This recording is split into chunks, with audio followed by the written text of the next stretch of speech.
नमो भगवते वासुदेवाय।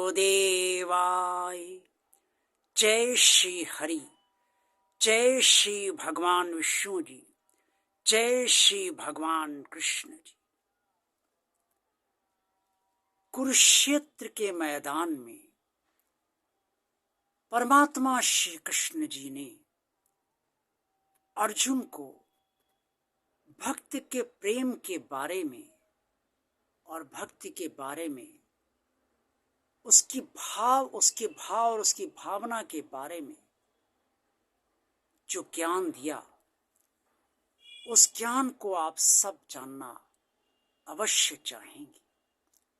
भगवान श्री कृष्ण जी ने अर्जुन से कहा, पत्रम पुष्पम फलम तोयम यो मे भक्तया प्रयच्छति तदहम भक्तियु प्रहर्षामि प्रयतामना। अध्याय 9 श्लोक 26 में श्रीमद् भगवद गीता के अंतर्गत स्पष्ट तौर पर वर्णित है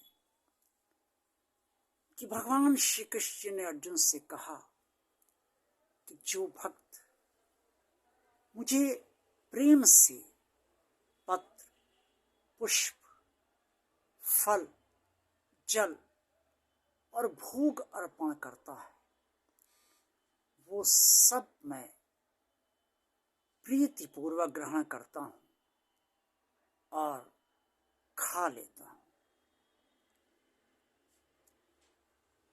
आपने अक्सर ये महसूस किया होगा कि जब भी आप घर में प्रसाद चढ़ाते हैं,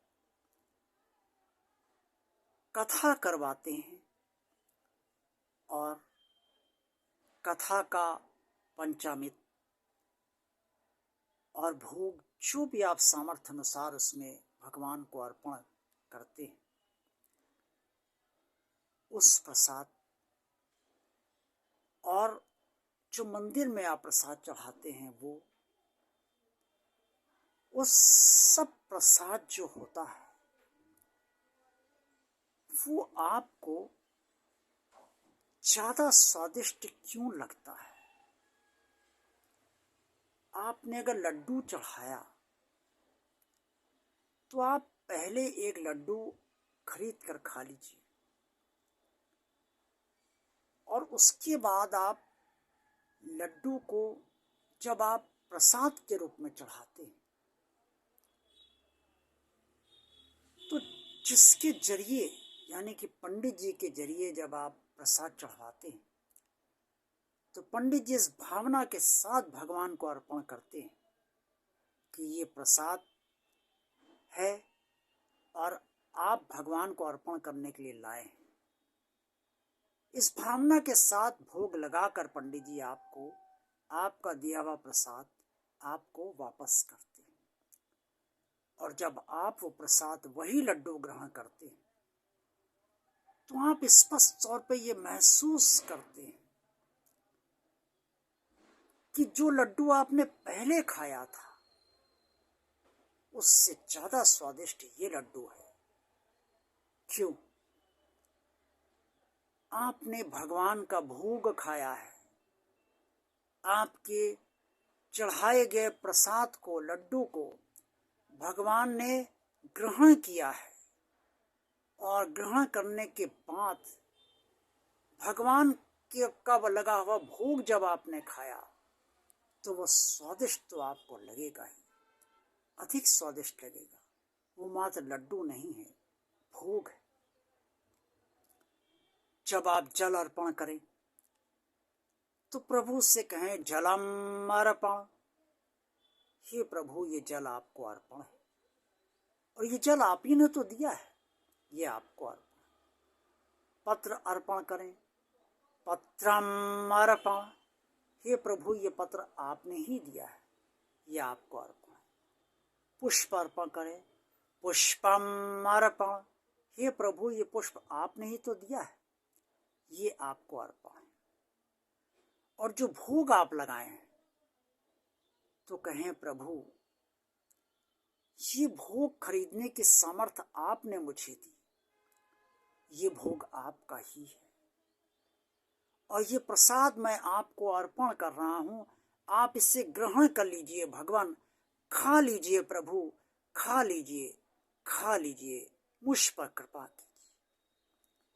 अगर ऐसा कहते हुए आपकी आंखों में अश्रु आ जाते हैं, आप रोने लगते हैं, निसंदेह भगवान आपके भोग को, आपके प्रसाद को और स्वीकार कर लेता है, खा लेता है और उसका जायका बदल जाता है, वो ज्यादा स्वादिष्ट हो जाता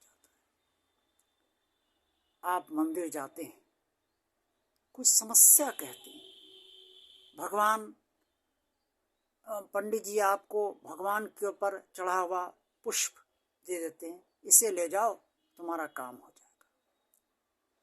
शक्ति उस पुष्प में नहीं है, वो पुष्प भगवान के चरणों में चढ़ चुका है, इसलिए वो पुष्प शक्तिमान हो गया है और आपका काम कराता है। पंडित जी की शुद्ध भावना, भगवान के प्रति शुद्ध विश्वास और आपकी शुद्ध भावना ग्रहण करने की कि अब तो काम हो ही जाएगा, क्योंकि ये भगवान का पुष्प है। भावना ही सब कुछ है। शुद्ध भावना से आप जो भी भगवान को अर्पण करते हैं, चाहे वो जल हो, पत्र हो, पुष्प हो, भोग हो, वो सब भगवान ग्रहण कर लेता है। निष्काम प्रेमी भक्त भगवान श्री कृष्ण ने कहा, कोई कामना ना हो, निष्काम के साथ, प्रेम के साथ, प्रीति के साथ आप भगवान को इस समर्पण कीजिए, भगवान आपका प्रसाद अवश्य ग्रहण कर लेता है और उसका जायका बदल जाता है। ओम नमो भगवते वासुदेवाय। जय श्री हरि, जय श्री भगवान विष्णु जी, जय श्री भगवान कृष्ण जी। आज का वीडियो आप सबको कैसा लगा? अच्छा लगा है तो इसे लाइक कीजिए।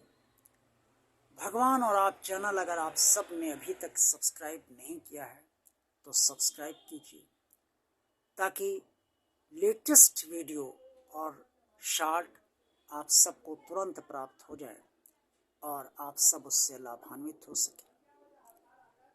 चैनल को ज़्यादा से ज़्यादा लोगों को शेयर कीजिए। कमेंट्स बॉक्स में अपने सुझाव, जो भी आप कहना चाहें वो अवश्य कहिए।